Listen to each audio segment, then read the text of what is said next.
নমস্কার। মহাকাব্য মহাভারত আমরা প্রায় সবাই জানি। যেই মহাকাব্য লিখেছিলেন স্বয়ং কৃষ্ণ দ্বৈপায়ন বেদব্যাস। তবে আক্ষরিক অর্থে কিন্তু এই মহাকাব্য সেই ব্যাস লেখেননি, লিখেছিলেন স্বয়ং গণপতি গণেশ। তো কাহিনীটা হয়তো অনেকেরই জানা, তবে যারা জানেন না তাদের জন্য বলছি। সেই ব্যাস তিনি যখন এই মহাকাব্য রচনার পরিকল্পনা প্রায় তৈরি করে ফেলেছেন, ঠিক সেই সময় তিনি দেখা করলেন স্বয়ং সৃষ্টিকর্তা ব্রহ্মার সাথে। ব্রহ্মাকে তিনি এই পরিকল্পনার কথা জানালেন এবং সেই ব্রহ্মার কাছে তিনি পরামর্শ চাইলেন যে তার একজন লেখক প্রয়োজন। এত বড় মহাকাব্য তিনি লিখবেন, তিনি নিজে লিখতে চান না, তার একজন লেখক প্রয়োজন।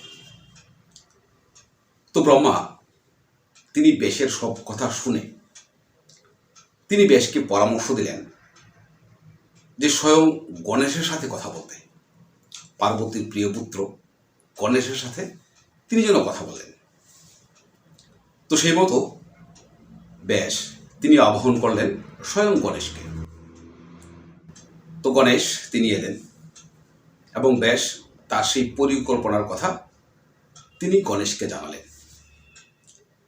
তো গণেশ তিনি সব শুনে ব্যাসকে বললেন, ঠিক আছে, আমি আপনার এই মহাকাব্য লিখব, তবে আমার একটা শর্ত রয়েছে। সত্যি বলতে কি, প্রত্যেকটি কাজের লোকেরই, যারা ভালো কাজ জানেন, তাদের প্রত্যেকেরই একটা গুমর রয়েছে, বা ভালো করে বললে একটা ইগো থাকে। তো স্বয়ং গণেশ তিনি যখন ব্যাসের মুখে এই পরিকল্পনার কথা শুনলেন, তিনি হয়তো সেই ইগোতেই তিনি ব্যাসকে স্পষ্ট বলেন যে আমি লিখতে পারবো, তবে আমি কিন্তু আমার মতো করে লিখে যাব, আমি কোথাও থামতে পারবো না। এমন যেন না হয় যে আমাকে কোথাও থামতে হলো। আপনি ভাবছেন মহাভারতের রচনা, আর ওদিকে আমি বসে আছি, সেটা যেন না হয়। যদি এমন হয় তবে কিন্তু আমি সেখানে লেখা বন্ধ করে দেব। তো স্বয়ং ব্যাস তিনি পড়লেন এক মহা উটকো ঝামেলায়। তিনি ভাবলেন, এ আবার কেমন কথা। সেই গণেশের মুখে, তার সেই গণেশ, তার কিন্তু আবার জ্ঞানের কোনো অভাব নেই। পুরাণের প্রমাণে আমরা জানি যে গণেশের যে জ্ঞান, সেই জ্ঞান অত্যন্ত বিপুল। সত্যি বলতে কি, তার মতো জ্ঞানই নেই। এবং এই গণেশ যখন জন্মেছিলেন, ঠিক সেই সময় দেবী সরস্বতী তাকে এক লেখনী দিয়েছিলেন। সেই লেখনীর নাম ছিল বর্ণলোচনা, অর্থাৎ কলম। তো যার হাতে স্বয়ং দেবী সরস্বতীর কলম থাকে, লেখনী থাকে, তিনি যে লেখার ক্ষেত্রেও পারঙ্গম হবেন, এ তো স্পষ্ট বোঝা যায়। তো বেশ এমন লেখককে তিনি হাতছাড়া করতে চাইলেন না। তবে তিনিও বেশ, তিনি যখন গণেশের মুখে এমন পরিকল্পনা শুনলেন তার লেখার ক্ষেত্রে, তখন তিনি গণেশকে বললেন, ঠিক আছে, আপনি লিখে যান, আমি থামবো না কোথাও। তবে একজন লেখকের, একজন পরিকল্পনাকারীর, যিনি লিখবেন কোনো গ্রন্থ ঠিক করেছেন, তিনি যে ব্যক্তি হন না কেন, তার কিন্তু সেই লেখানোর জন্যে বা নিজে লেখার জন্যেও যদি নিজের থেকে তিনি রচনা করেন, তবে সেক্ষেত্রে কিছুটা সময় লাগে, কোথাও কোথাও তাকেও ভাবতে হয়। কারণ কোনো জিনিস পরিকল্পনা করা আর তাকে লেখার মধ্যে নিয়ে আসা, এর মধ্যে একটা ফারাক রয়েছে। তো বেশ তিনি লেখাবেন গণেশকে দিয়ে বটে, তবে তাকে তো কখনো না কোথাও তাকেও ভাবতে হয়। ভাবতে হবে।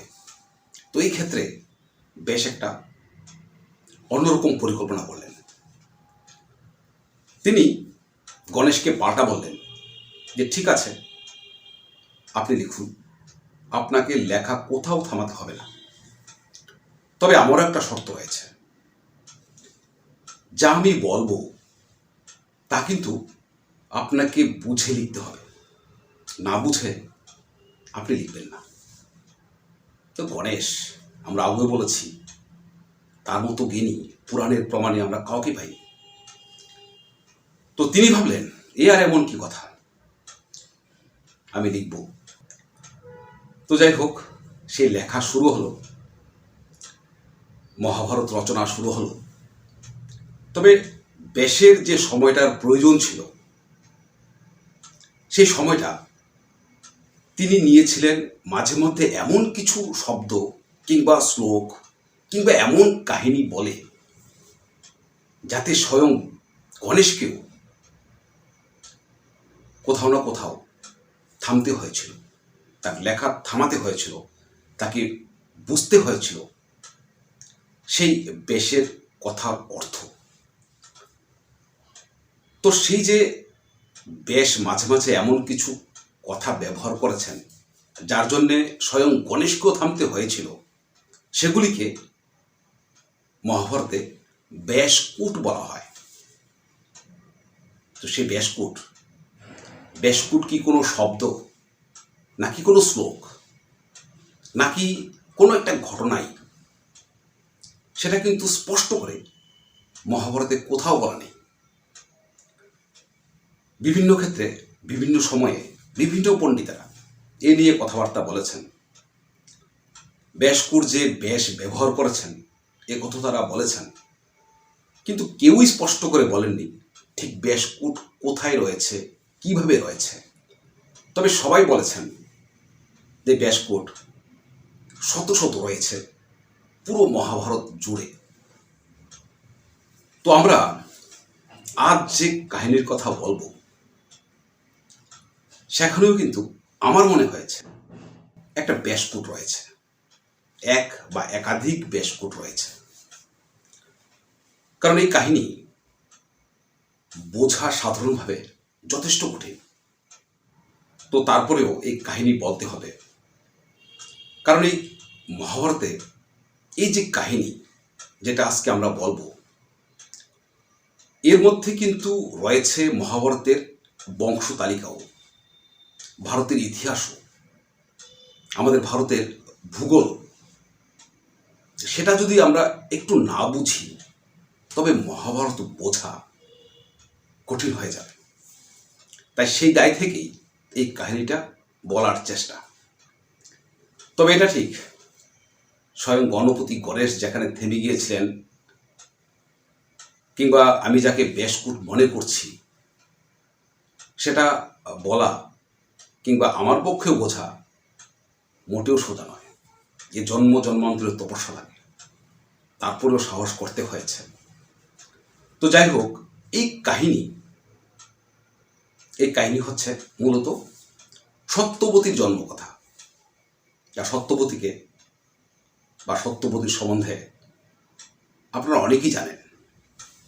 সেই মৎস্যগন্ধা সত্যবতী ধীবর গোষ্ঠীর এক রাজা বা ধীবরদের কোনো এক প্রধান পুরুষ ছিলেন এই সত্যবতীর পিতা। সত্যবতীর গায়ের রং কালো ছিল।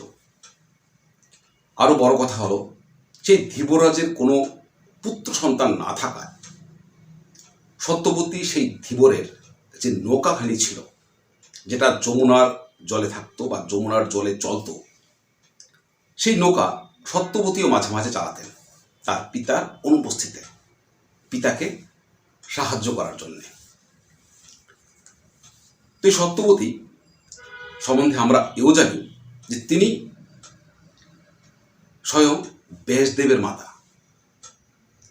তার সাথে পরবর্তীকালে বিয়ে হয়েছিল স্বয়ং এই হস্তিনাপুরের রাজা বা কুরুর দেশের রাজা শান্তনুর সাথেও। সেই শান্তনু যিনি ভীষ্মদেবের পিতা ছিলেন। তো মহাভারতের এই বংশ তালিকায় বা বংশ নিয়ে বলতে গেলে এই সত্যবতীর ভূমিকা যে একটা গুরুত্বপূর্ণ, এটা এতক্ষণে মোটামুটি বোঝা আছে। তো যাই হোক, সত্যবতী তার পিতা নৌকা চালাতেন। তো সেই নৌকা তিনি চালাতেন যমুনার নদীতে। তো একদিন তিনি সেই নৌকায় বসে আছেন, কোনো যাত্রী নেই তখন, প্রায় সন্ধ্যা হয়ে আসছে। ঠিক এমন সময় সত্যবতীর নৌকায় এলেন ঋষি পরাশর। সেই ঋষি পরাশর মহামণি পরাশর, যিনি স্বয়ং ঋষিশ্রেষ্ঠ, ঋষিদের অন্যতম শ্রেষ্ঠ, স্বয়ং বৈশিষ্ট্যের তিনি নাতি ঋষি পরাশর। তিনি এসে সত্যবতীর নৌকায় উঠলেন দিনের শেষের যাত্রী হবেন বলে। তো সে নৌকায় যখন উঠলেন, সত্যবতীর সাথে এই পরাশর ঋষির কথাবার্তা শুরু হলো।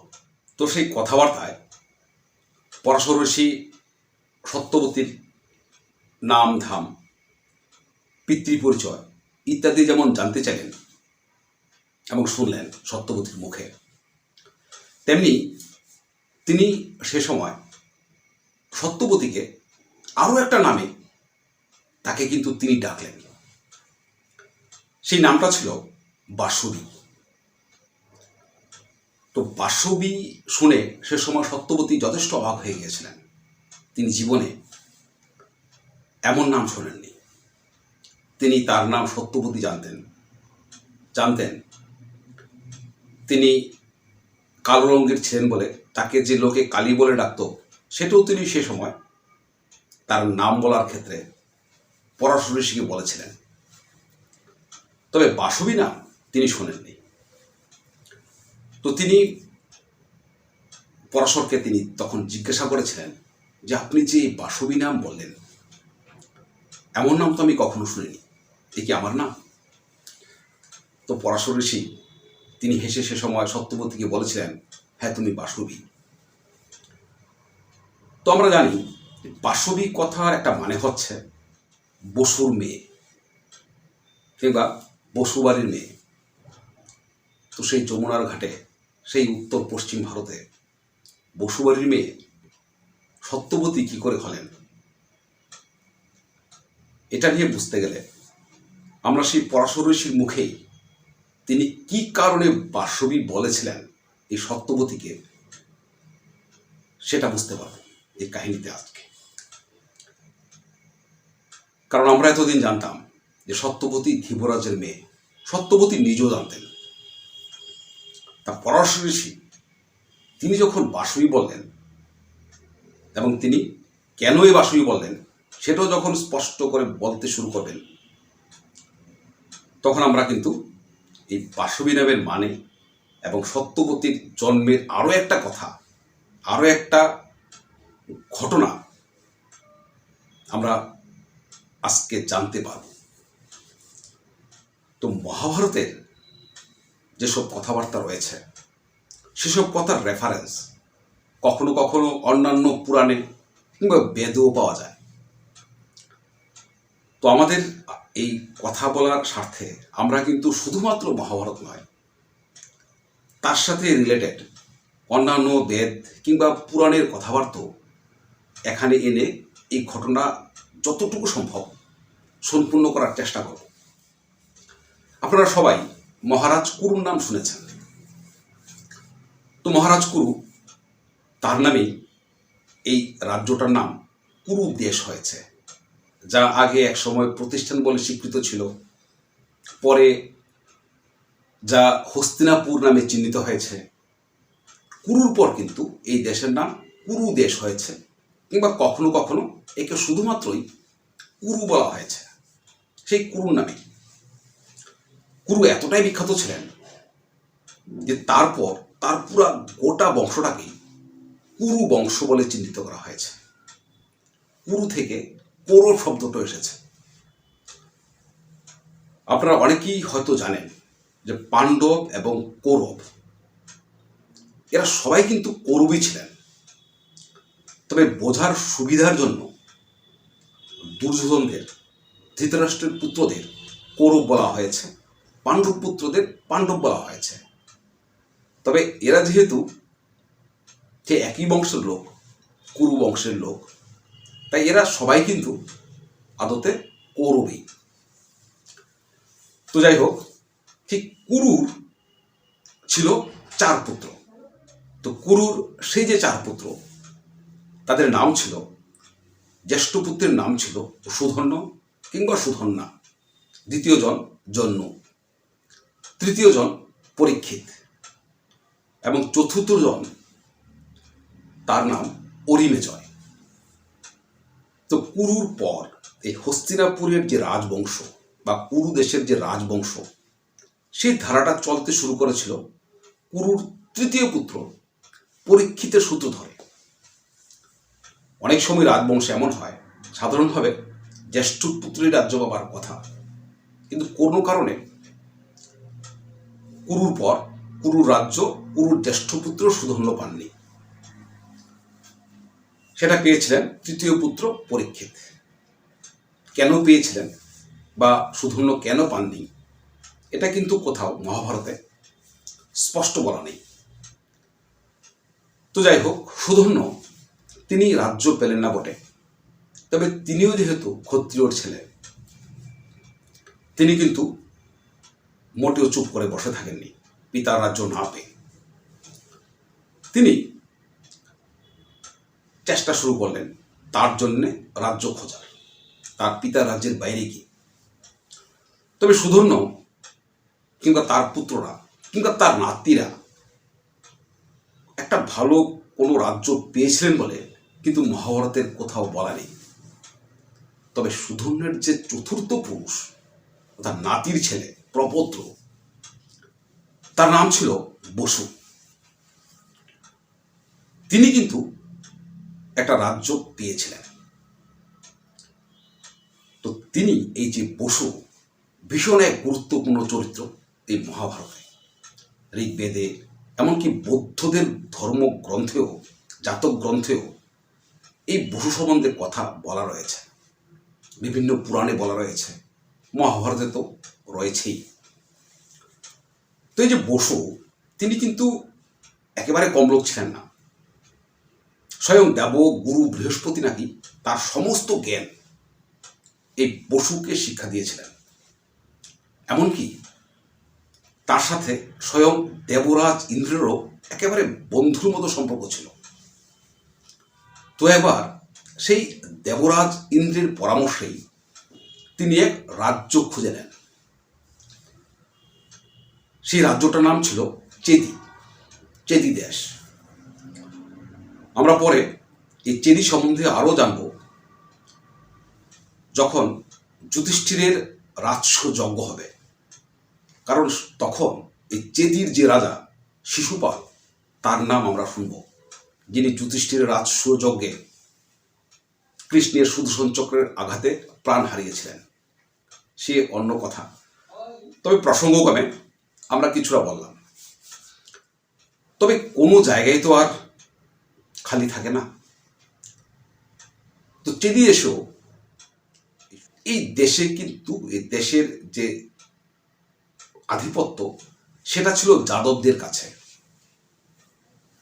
সেই যাদবরা, যারা সেই মহারাজ যদাতির জ্যেষ্ঠ পুত্র যদুর ধারা থেকে এসেছিলেন,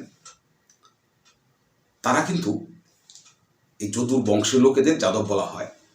তারা কিন্তু যমুনার দক্ষিণ অঞ্চল থেকে শুরু করে একেবারে মধ্য দক্ষিণ ভারতে সেই নর্মদা নদীর তট পর্যন্ত তাদের আধিপত্য তৈরি হয়েছিল একসময়।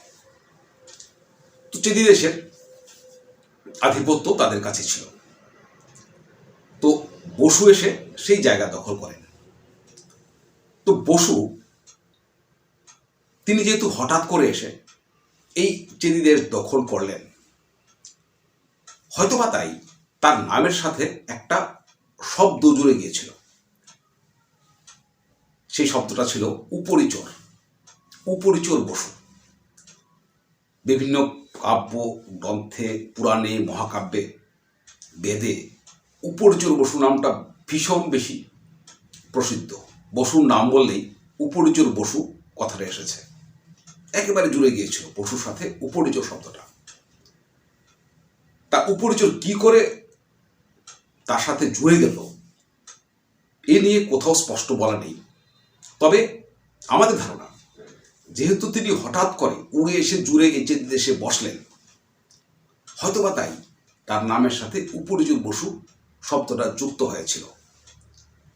কিংবা এমনও হতে পারে সেই দেবরাজ ইন্দ্র, যিনি বসুর বন্ধু ব্যক্তি ছিলেন, তিনি কিন্তু এই বসুকে একটা দিব্য রথ দিয়েছিলেন ঘুরে বেড়াবার জন্য, বিমান, দিব্য বিমান।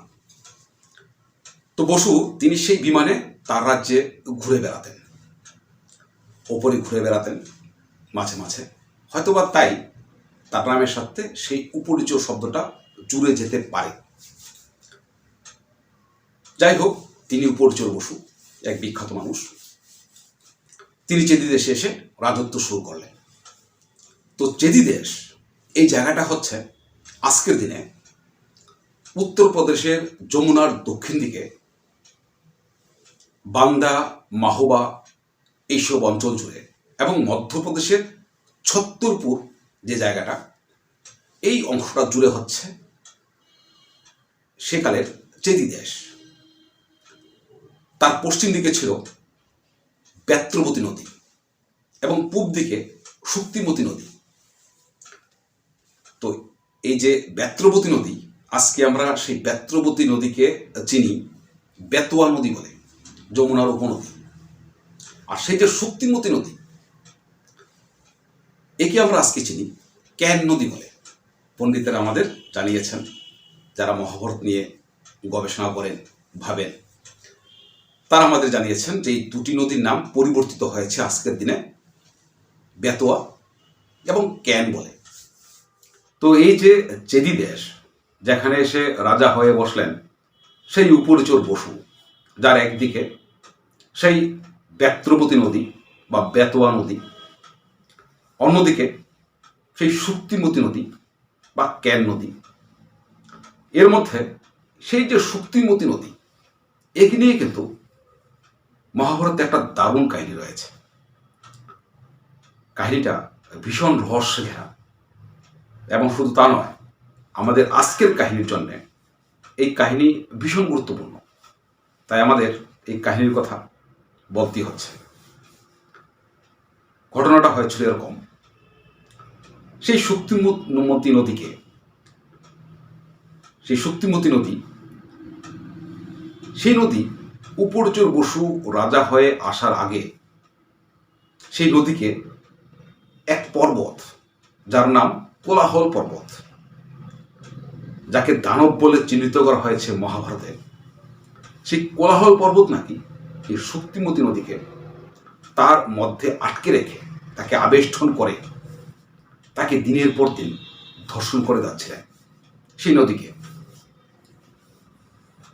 তো উপরিচর বসু তিনি যখন রাজা হয়ে এই রাজ্যে এলেন চেদি দেশে, এবং তিনি যখন সেই ঘটনার কথা জানতে পারলেন, তখন তিনি ভীষণ রেগে সেই পর্বতকে, সেই কোলাহল পর্বতকে লাথি মেরে পদাঘাত করে তার থেকে সেই শুক্তিমতী নদীকে তিনি মুক্ত করলেন। নদী প্রবাহিত হতে শুরু করল এবং শেষে গিয়ে সেই নদী পড়ল যমুনা। তো এর মধ্যে কিন্তু যেহেতু কোলাহল পর্বত তাকে ধর্ষণ করেছিলেন, এর মধ্যে শুক্তিমতী নদী তিনি গর্ভবতী হয়ে গিয়েছিলেন এবং তিনি দুটো সন্তান প্রসবও করেছিলেন। সেই দুটি সন্তানের একটি ছিল এক পুত্র, আরেকটি কন্যা। পুত্রটিকে সেই শুক্তিমতী নদী তিনি মুক্ত হয়ে সেই উপরিচর বসুর প্রতি কৃতজ্ঞতার স্বরূপ সেই পুত্রটিকে তিনি উপরিচর বসুকে বলেন যে তাকে যেন তিনি ভবিষ্যতে তার রাজ্যের সেনাপতি হিসেবে নিযুক্ত করেন।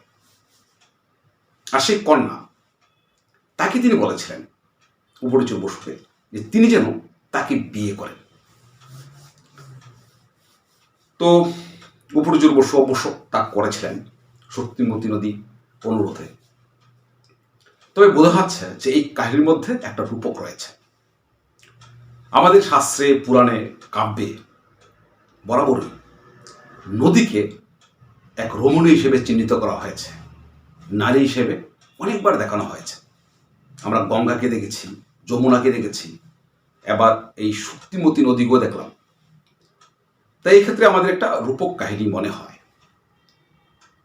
এবং আরও বিশেষ ব্যাপার কি, শক্তিমতী নদী সেই কোলাহল পর্বত থেকে যখন মুক্ত হলেন, এবার সেই কোলাহল পর্বত সম্বন্ধে একটু বলে নিই।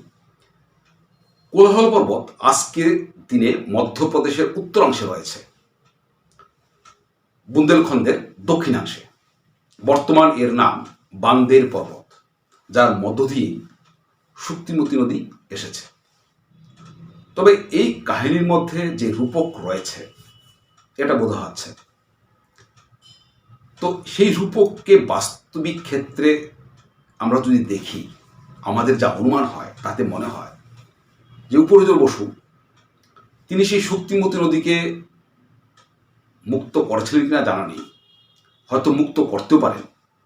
তিনি সেই যে বান্দের পর্বত বা কোলাহল পর্বত হয়তোবা এই নদীর গতিপথ আটকে রেখেছিল। তিনি তার রাজ্যের সেচ ব্যবস্থা কিংবা উর্বরতার বৃদ্ধির কারণে সেই শক্তিমতী নদীকে সেই পর্বত থেকে মুক্ত করে তিনি তার দেশের মধ্য দিয়ে প্রবাহিত করেছিলেন, হতে পারে। এছাড়াও এই কাহিনীর আরেকটা দিক হচ্ছে, শক্তিমতী নদী তিনি যে বললেন যে তার পুত্রকে সেনাপতি করতে এবং মেয়েকে উপরজোর বসু বিয়ে করতে, তাতে বোঝা হয় যে উপরজোর বসু সেই নতুন রাজ্যে এসে তিনি সেই রাজ্যেরই এই নদীর অববাহিকা অঞ্চলেরই কোনো স্থানীয় ব্যক্তিকে তিনি তার রাজ্যের সেনাপতি করেছিলেন। নদীমাতৃক ভারতের কোনো স্থানীয় মানুষকে সেই নদীর অববাহিকা অঞ্চলে সেই নদী পুত্র বলা যেতে পারে। গঙ্গার কাছাকাছি অঞ্চলের মানুষকে আমরা গঙ্গাপুত্র বলতে পারি। আমাদের দেশ নদীমাতৃক দেশ, এটা হতে পারে। আবার সেই যে মেয়ে, শক্তিমতী নদীর যে মেয়ে যাকে উপরজোর বসু বিয়ে করেছিলেন, তাতে মনে হয় যে সেই মেয়ের নাম কিন্তু ছিল গিরিকা। মহাভারত জানিয়েছে সেই মেয়ের নাম গিরিকা, অর্থাৎ পাহাড় থেকে সৃষ্ট বা পাহাড়ের মেয়ে, নাম শুনে মনে হয়। তো হয়তোবা সেই বান্দের পর্বত বা কোলাহল পর্বত সেকালের, আর শক্তিমতী নদীর যে অববাহিকা অঞ্চল সেখানকারই কোনো স্থানীয় মেয়েকে এই উপরজোর বসু বিয়ে করেছিলেন। তিনি এক ক্ষত্রিয় পুরুষ, বিখ্যাত কুরু বংশে তার জন্ম। তবে তিনি বিয়ে করেছিলেন কোনো ক্ষত্রিয়, প্রতিষ্ঠিত ক্ষত্রিয় কন্যা নয়, বরং স্থানীয় কোনো এক মেয়েকে, এবং তাকে প্রতিষ্ঠা দিতেই এই কাহিনীরও সৃষ্টি করেছেন মহাকবি। আমাদের এই রূপককে যদি বাস্তবের ক্ষেত্রে আনি, আমার কিন্তু তা মনে হয় এমনটা নাও হতে পারে। যাই হোক, তো সেই গিরিকাকে তিনি বিয়ে করলেন, শক্তিমতী নদীর মেয়ে, এবং তার পুত্রকে তিনি তার রাজ্যের সেনাপতি করলেন। এবার শুরু হলো আরেক কাহিনী।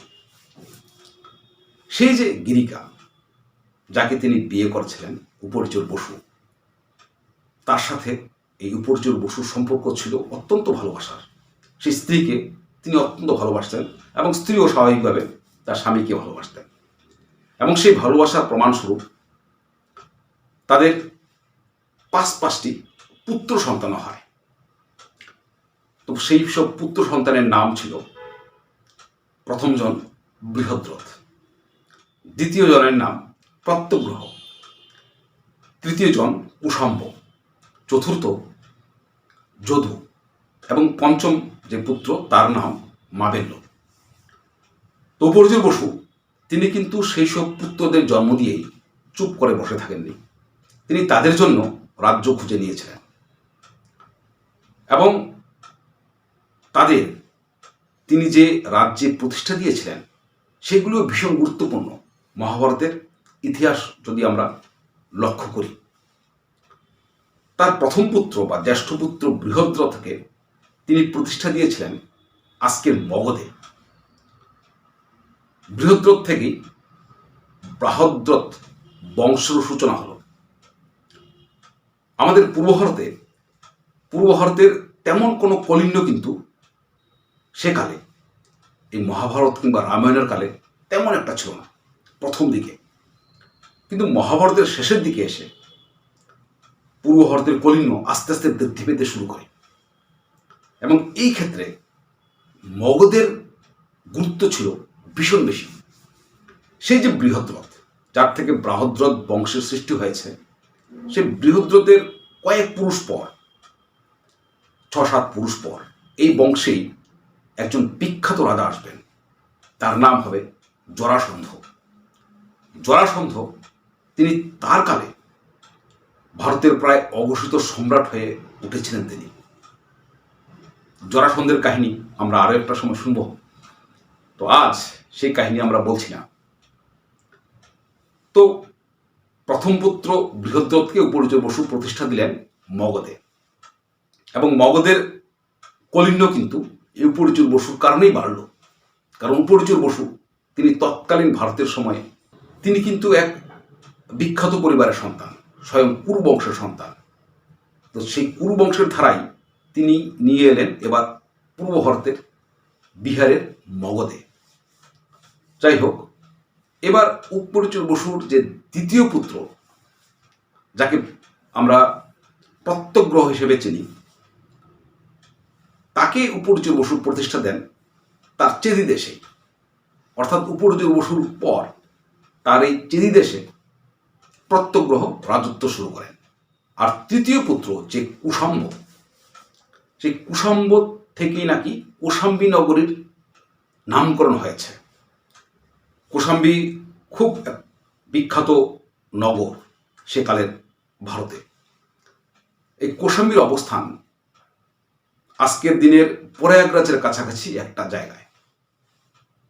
এই কোশাম্বী ছিল সেকালের বিখ্যাত বৎস দেশেরও রাজধানী। যদিও এই কুশাম্ব থেকে কোশাম্বী যে নগরী হয়েছে এ নিয়ে অনেক পণ্ডিতদের মধ্যে মতভেদ রয়েছে, তবুও মহাভারত কিন্তু স্পষ্ট বলেছে যে সেই কুশাম্ব থেকে কোশাম্বী নগরের সৃষ্টি, এবং চেদি দেশেরও খুব কাছাকাছি ছিল সেই প্রয়াগরাজ। তো এবার তার যে চতুর্থ পুত্র, সেই চতুর্থ পুত্র যার নাম ছিল যদু, সেই যদুকে এই উপরিচর বসু প্রতিষ্ঠা দেন করুষ দেশে, যাকে বাগেলখণ্ড বলা হয় আজকের দিনে। আরো ভালো করে বললে সেটা বিহারের মগধের ঠিক দক্ষিণ পশ্চিম দিকে এই বাগেলখণ্ডের সেই করুষ দেশ। করুষ দেশও পরবর্তীকালে মহাভারতের একটা গুরুত্বপূর্ণ রাজ্য হয়ে উঠবে। করুষ দেশের সেই বিখ্যাত রাজার নাম আমরা পাব, যার নাম ছিল দন্তবক্র। তিনি সেই মগধেরই জরাসন্ধের ভীষণ কাছের মানুষ হয়ে উঠেছিলেন জরাসন্ধের কালে। আচ্ছা, আর সেই যে কনিষ্ঠ পুত্র যার নাম মাবেল্য উপরিচর বসুর, সেই মাবেল্যকে উপরিচর বসু প্রতিষ্ঠা দেন মৎস্য দেশে। মৎস্য দেশ আজকের দিনে রাজস্থানের ভরতপুর, আলোয়ার এবং জয়পুর সন্নিহিত অঞ্চল পশ্চিম ভারতে। তো সেখানে এই মাবেল্যকে প্রতিষ্ঠা দেন, যার নাম হয় মৎস্য দেশ।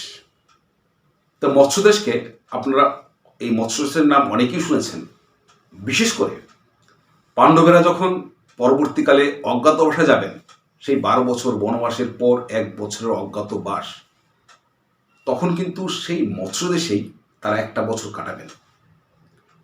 সেই দেশে তখন এক রাজা এসেছিলেন যার নাম ছিল বিরাট, এবং বিরাটের নামেই সেই রাজ্যটার নামও হয় বা পরিচিত হয়ে যায় বিরাট দেশ বলে। মৎস্য দেশ কিংবা বিরাট দেশ একই দেশ। তো যাই হোক, সেই যে গিরিকা এবং উপরিচর বসুর যে 5 সন্তান হলো, ভবিষ্যতে উপরিচর বসু তাদের 5টি রাজ্যের মধ্যে প্রতিষ্ঠা দেবেন। এর আগে সেই যে গিরিকা এবং উপরিচর বসুর মধ্যে যে ভীষণ ভালোবাসার সম্পর্ক ছিল আমরা জানি। সেই ঘটনা নিয়ে আরও একটা ঘটনা ঘটতে ঘটেছিল সেই ঘটনাটা আমরা বলছি। তো একবার হলো কি, সেই যে উপর্যর বসুর স্ত্রী গিরিকা, তিনি যখন ঋতুস্নাতা হলেন, আমাদের শাস্ত্রে পুরাণে বলা রয়েছে যে যখন কোনো রমণী যিনি ঋতুস্নাতা হবেন, সেই সময় তার নাকি কামনার গতি বা বেগ বেড়ে যায়, এবং সেক্ষেত্রে এই রমণীর যিনি স্বামী, তাকে কিন্তু সেই রমণীকে সঙ্গ দিতেই হতো, এবং সেটা একেবারে স্বাস্থ্যসম্মতভাবেই বলা রয়েছে।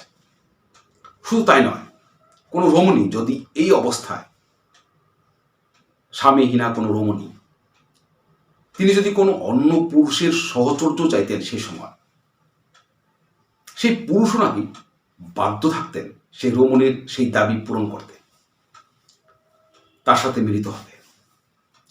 এবং যদি না হতেন সেই পুরুষ, তবে এতে দোষের হতো, এতে অন্যায় হতো, এবং এতে পাপের কথাও বলা রয়েছে আমাদের শাস্ত্রে পুরাণে। তো সেই যে উপর্যয় বসু স্ত্রী গিরিকা, তিনি যখন ঋতুস্নাতা হলেন, এমন অবস্থায় সেই উপর্যয় বসু তিনি কিন্তু হঠাৎই তিনি সেই রাজধানী ছেড়ে তাকে চলে যেতে হল। কারণ মহাভারত জানিয়েছে যে পিতৃযজ্ঞের কারণে, পিতৃপুরুষদের আদেশে তাকে মৃগবধের কারণে বনে যেতে হয়েছিল। তো উপর্যয় বসু তিনি সেই পিতৃপুরুষদের আদেশে, পিতৃযজ্ঞের কারণে বনে গেলেন, মৃগবধের কারণে, মৃগবধ করতে। তবে তিনি গেলেন বটে, ওদিকে তার মন কিন্তু সেই সময় তার সেই স্ত্রীর প্রতি ছিল। ওদিকে সেই যে স্ত্রী, তার স্ত্রী গিরিকা, তিনি মনে মনে ভাবছিলেন তার স্বামীকে, স্বামীর মিলন তিনি মন থেকে চাইছিলেন। কিন্তু পিতৃযজ্ঞের কারণে বসু তিনি তখন আর তার রাজধানীতে উপস্থিত নেই। তো বসুর মনে তার স্ত্রীর কথা, মনে মনে তিনি সেই বসু ভাবছেন তার স্ত্রীর কথা। তো সে সময় বসু তিনি কি করলেন, স্ত্রীর বিরহে তিনি তার যে তেজবিন্দু, তা তিনি এক পত্রপুটের মধ্যে ভরে তিনি তার এক পোষা বাজ পাখির পায়ে বেঁধে তার স্ত্রীর জন্য পাঠিয়ে দিলেন সেই চেদি দেশে, রাজধানীতে। তো বসু সেই তেজবিন্দু পত্রপুটে ভরে সেই বাজ পাখির পায়ে বেঁধে পাঠিয়ে দিলেন তো বটে, তবে পথের মাঝে সেই বাজ পাখিকে অন্য একটা বাজ পাখি এসে তাড়া করলো, এবং তাতে সেই বাজ পাখির পায়ে বাঁধা যে তেজবিন্দু পত্রপুটে, সেটা সেই বাজ পাখির পা থেকে পড়ে গেল, এবং পড়লো তো কোথায়, সেই যমুনার জলে। ওদিকে যমুনার জলে এক মাছ সেই তেজবিন্দু, পত্রপুটের তেজবিন্দু, সেই মাছ খেয়ে ফেলে, এবং তাতে সেই মাছ গর্ভবতী হয়ে যায়। এবং এই মাছ কোনো সাধারণ মাছ নয়, এ এক সাপগ্রস্তা অপ্সরা, যার নাম অদ্রিকা। তো অদ্রিকা তিনি সেই তেজবিন্দু খেয়ে গর্ভবতী হয়ে পড়লেন। তো এর কিছুদিন পর যমুনা নদীতে যখন জেলেরা, যমুনার জেলেরা মাছ শিকার করতে শুরু করেছেন, তখন সেই অদ্রিকা মাছটিকেও তারা ধরেন, এবং সেই অদ্রিকার পেট চিরে তারা দুটি যমজ সন্তানও পান, মানব শিশু। এমন অবাক দৃশ্য দেখে, এমন অবাক কাণ্ড দেখে সেই ধীবর গোষ্ঠীর লোকেরা, এরা সেই দুটি শিশুকে নিয়ে তারা সেই দেশের রাজার কাছে যান, এবং রাজাকে এই দুটি শিশু তারা দেখান। তো সেই মাছ বা মৎস্যের পেট থেকে পাওয়া গিয়েছিল বলে সেই যে পুত্র সন্তানটি, তার নাম রাখা হলো মৎস্য, রাজাই রাখলেন, এবং সেই বসু রাজাই রাখলেন। এবং তিনি সেই পুত্রটিকে, মৎস্য যে নামের পুত্রটিকে, যেহেতু মৎস্যের পেট থেকে পেয়েছিলেন, তাকে তিনি নিজের কাছে রেখে দিলেন, এবং ভবিষ্যতে তাকে তিনি মৎস্য দেশে তিনি তার জন্য স্থান নির্বাচন করবেন। আর সে যে মেয়ে, সেই কন্যাটিকে তিনি দিয়ে দিলেন সেই ধীবর গোষ্ঠীর যে নেতা বা প্রধান পুরুষ কিংবা রাজা, তাকে। তিনি নিঃসন্তান ছিলেন, সেই ধীবর গোষ্ঠীর প্রধান ব্যক্তি যে ছিলেন তাকে দিয়ে দিলেন। তো ধীবর সেই প্রধান পুরুষ, ধীবরদের মুখ্য পুরুষ, তিনি সেই সন্তান পেয়ে খুশি মনে তিনি তার বাড়ি চলে এলেন এবং সেই মেয়েটিকে তিনি নিজের যত্নে স্নেহে তিনি বড় করতে শুরু করলেন। সেই সন্তানটি সত্যবতী। তো এই হলো সত্যবতীর জন্মকাহিনী। এবং এক্ষেত্রে সত্যবতীকেও মৎস্যগন্ধা বলা হয়েছে, অর্থাৎ এর থেকে বোঝা যায় তিনি সেই মৎস্য সম্পর্কিতাই। তবে খটকাটা তখন বেঁধে যায় এই কাহিনীতে, যখন জানা যায় সেই যে উপর্জর বসু এবং এই যে সত্যবতী, এদের মধ্যে ব্যবধান এক প্রজন্মের নয়, বেশ কয়েক পুরুষের প্রজন্মের ব্যবধান, 7-8 পুরুষ প্রজন্মের এক ব্যবধান। উপর্জর বসুর অন্তত 7-8 পুরুষ পর এই সত্যবতীর জন্ম। তো মূল মহাভারতে উপর্জর বসুর মেয়ে হিসাবে এই সত্যবতী চিহ্নিত হলেও এবং বাস্তব ক্ষেত্রে যখন দেখা যায় যে উপর্জর বসু থেকে এই সত্যবতীর যে প্রজন্মের ব্যবধান, সেটা অনেক বড় ব্যবধান, 7-8 পুরুষের এক ব্যবধান। তো এতে বোঝা যায় আজকের দিনের বাস্তবে নিরিখে যদি আমরা দেখি এই কাহিনীকে, এই কাহিনীর রূপক কিংবা শব্দের অলঙ্কারের যে রহস্য, সেই রহস্য ভেদ করে আমরা যদি একটু বাস্তবিক দিকে দেখি, তবে হয়তো এটা বুঝতে অসুবিধা হয় না যে উপর্জর বসুর পরবর্তী কোনো বংশধরেরই মেয়ে হচ্ছেন সত্যবতী। কারণ আমাদের ভারতের সংস্কৃতিতে কোনো পূর্বপুরুষের নামে উত্তর পুরুষ চিহ্নিত হন, এমন কাহিনী আমরা বহু পুরাণে, মহাকাব্যে, কাব্যে আমরা দেখেছি। তো সত্যবতীর যে পিতা যিনি, তিনি হয়তো উপর্জর বসুরই কোনো বংশধর, তিনি সেই বসুর নামেই চিহ্নিত হয়েছেন এবং সে কারণেই সত্যবতীকে বলা হয়েছে বাসবী। এবং আরও একটা বিষয়, তাকে যখন মৎস্যকন্যা হিসেবে স্বীকৃতি দেওয়া হয়েছে, অর্থাৎ মাছের মেয়ে, এটাও বাস্তবিক মনে হয় না। সেই কাহিনীর মধ্যেও মনে হয় যে তিনি কোনো মৎস্যজীবীদের কোনো এক মেয়ের সাথে, সেই উপর্জর বসুর যে 7-8 পুরুষ পরের যে রাজপুরুষ বসু পরিবারের, তার সাথে কোনো এক মৎস্যকন্যার, মৎস্যজীবীদের ঘরের কন্যার সম্পর্ক হয়েছিল, যাকে অদ্রিজা বলা হয়েছে। অদ্রিজা মানেও কিন্তু কোনো পাহাড়ের মেয়েকে বলা হয়। অদ্রি মানে পাহাড়, অদ্রিজা মানে পাহাড়ের কন্যা। তো কোনো পর্বত কন্যা, কোনো পাহাড়ি অঞ্চলের মৎস্যজীবীদের কন্যা সেই অদ্রিজা, যিনি সত্যবতীর মাতা। এবং সেই রাজপুরুষের সাথে সেই মৎস্যজীবীদের ঘরের মেয়ের যে সম্পর্ক হয়েছে, তাতেই সেই অদ্রিজা, যাকে অপ্সরা বলা হয়েছে, শাপগ্রস্ত অপ্সরা, বোঝা হচ্ছে তিনি বেশ সুন্দরী মৎস্যকন্যায় ছিলেন, মৎস্যজীবীদের ঘরের মেয়ে ছিলেন, তার সাথে সম্পর্ক হয়েছে এবং তাতে সেই অদ্রিজা, ধীবরদের কন্যা, তিনি গর্ভবতী হয়েছেন এবং সেখানেও যমজ সন্তান তিনি প্রসব করেছেন, যার মধ্যে একটি ছেলে, একটি মেয়ে। ছেলে সেই বসুর কাছেই গেছেন, বসু তাকে নিয়েছেন এবং সেই মেয়েটিকে তিনি ধীবরাজের কাছে তাকে পোষণ করার জন্যে, তাকে বড় করবার দায়িত্ব দিয়েছেন, এমনটা হতে পারে। এছাড়াও এই কাহিনীতে আরও একটা বিষয় কি, মৎস্য দেশ নামে একটা দেশ বা একটা জায়গার নামও মহাভারতে রয়েছে। আমরা আগেও বলেছি, বর্তমান রাজস্থানের জয়পুর, ভরতপুর এবং আলোর অঞ্চলকে সেকালের মৎস্যদেশ বলা হতো, যেখানে সেই উপর্জর বসুর এই বংশধারার লোকেরা পরবর্তীকালে রাজত্ব করতে শুরু করেছিলেন। তো বহু পুরুষ পর উপরচর বসুর বংশধারার 7-8 পুরুষ পর কোনো মৎস্য দেশের কোনো ব্যক্তিকে বা কোনো মৎস্য দেশের ব্যক্তি হয়তো বসুর ধারাতে আসেন, তার সাথেই হয়তো বা সেই অদ্রিজা নামের মৎস্যজীবীদের ঘরের মেয়ে কোনো ধীবর কন্যার সাথে সম্পর্ক হয়েছিল। কারণ সত্যবতীকেও